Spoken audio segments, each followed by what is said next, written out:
Oi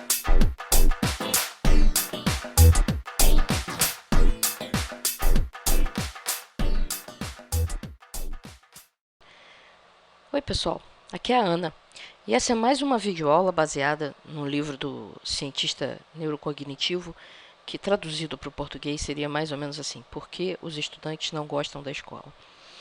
E essa videoaula é baseada no capítulo sobre memória.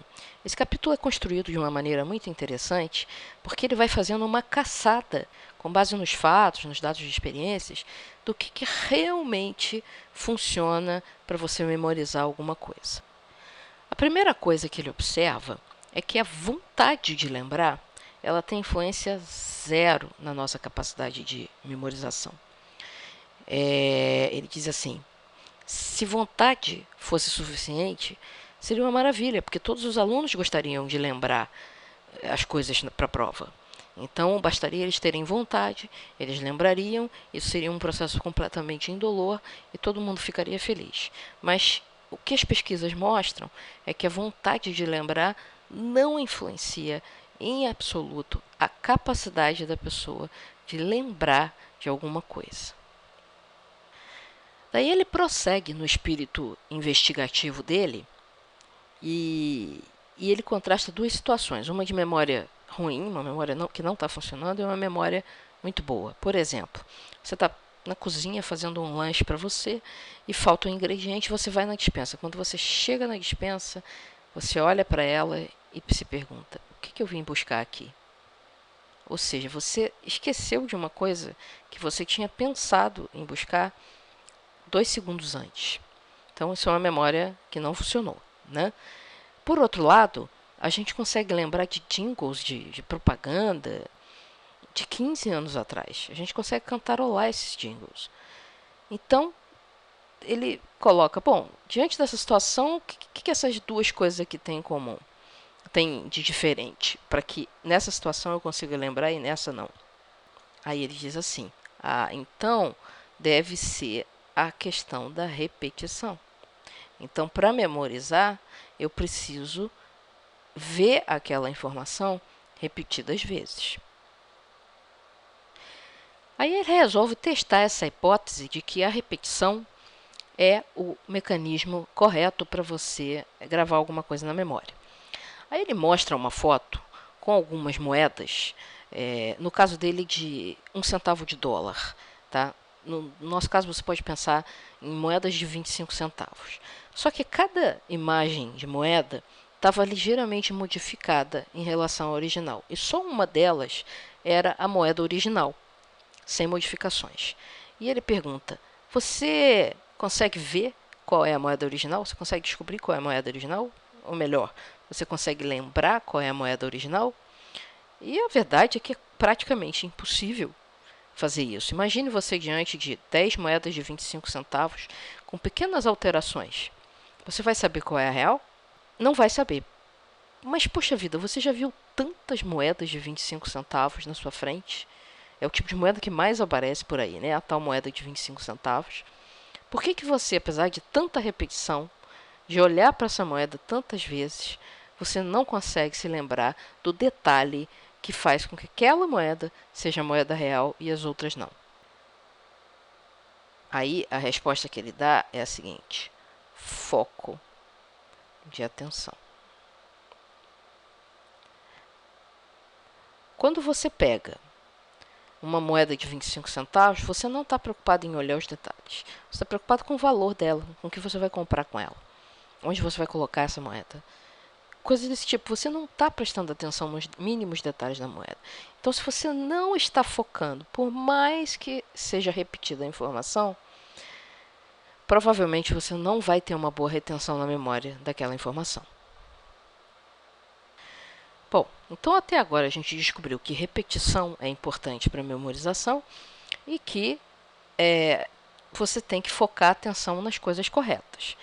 Aí ele vai recorrer a um outro experimento para mostrar no que tem que ser prestado atenção. O experimento é o seguinte: memorização de listas de palavras. Então você divide as pessoas em 2 grupos. O primeiro grupo é instruído a memorizar a lista e só. O segundo grupo é instruído a pensar em termos de emoções positivas ou ideias positivas ou negativas que cada palavra evoca. E o resultado disso aqui é que esse grupo que foi instruído a associar algum tipo de conotação positiva ou negativa com a palavra teve uma taxa de retenção muito maior. Por que que isso acontece? Bom, aqui acontecem duas coisas. Primeiro, quando você tem que atribuir um rótulo de positivo ou negativo para uma palavra, você é forçado a pensar no significado dessa palavra, para poder saber o que você sente em relação a ela.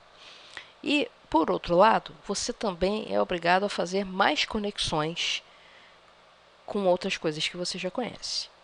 Isso reforça a sua memória. Então, é aqui que tem que estar o foco, no significado, nas conexões com o que você já conhece. Se você repete a informação várias vezes com foco de atenção no significado e em como aquilo se conecta com o que você já sabe, você certamente vai ter uma retenção melhor de memória. E aqui a gente tem que tomar um cuidado. Cada situação de aprendizagem, ela te coloca vários pontos de vista possíveis para você focalizar a sua atenção. Ele dá um exemplo no livro bem simples, que é o seguinte: você está andando no corredor e vê um colega seu gemendo de dor. Se você, nesse momento, presta atenção em como está o rosto dele, você vai ter a lembrança no dia seguinte do rosto de dor que ele estava fazendo, né? Da cara de dor que ele estava fazendo. Se você presta atenção no som que ele está gemendo, você pouco vai lembrar do rosto, mas você vai lembrar do som que ele fazia. Se você, por algum motivo, resolve prestar atenção na roupa que ele estava usando, você vai lembrar da roupa que ele estava usando no dia que ele estava gemendo de dor, mas dificilmente vai lembrar do rosto e do som que ele estava fazendo. Então, quando a gente está estudando, a gente tem que tomar muito cuidado para ver se a gente está focando do ponto de vista correto, na informação que realmente importa, certo? Então, não é só fazer conexões, não é só pensar no significado, mas pensar no significado daquilo que você quer realmente memorizar. Em resumo, então, para a aprendizagem ou para a memorização acontecerem, você tem que prestar atenção. Você tem que pensar no significado daquilo que você está aprendendo. Você tem que fazer conexões com coisas que você já conhece. E você tem que focalizar nos aspectos mais relevantes, nos aspectos que realmente importam para você aprender. E isso aqui tem que acontecer algumas vezes. Não adianta passar por isso uma vez só, porque você não vai conseguir reter na memória de longo prazo. Você tem que reconstruir esse caminho algumas vezes até que ele esteja fortalecido o suficiente na sua cabeça. Então aqui está o segredo de uma boa memorização. Numa próxima videoaula, eu vou discutir com vocês formas práticas de fazer essas coisas aqui. Como prestar mais atenção, como pensar no significado, como fazer conexões, como se focar na coisa certa e como repetir sem ficar chateado. Certo? Então vai ser uma abordagem mais prática de como usar esse conhecimento que a gente tem do funcionamento da memória para aprender melhor. Eu espero que vocês tenham gostado até aqui. Críticas, dúvidas, sugestões, comentários são sempre muito bem-vindos e até a próxima.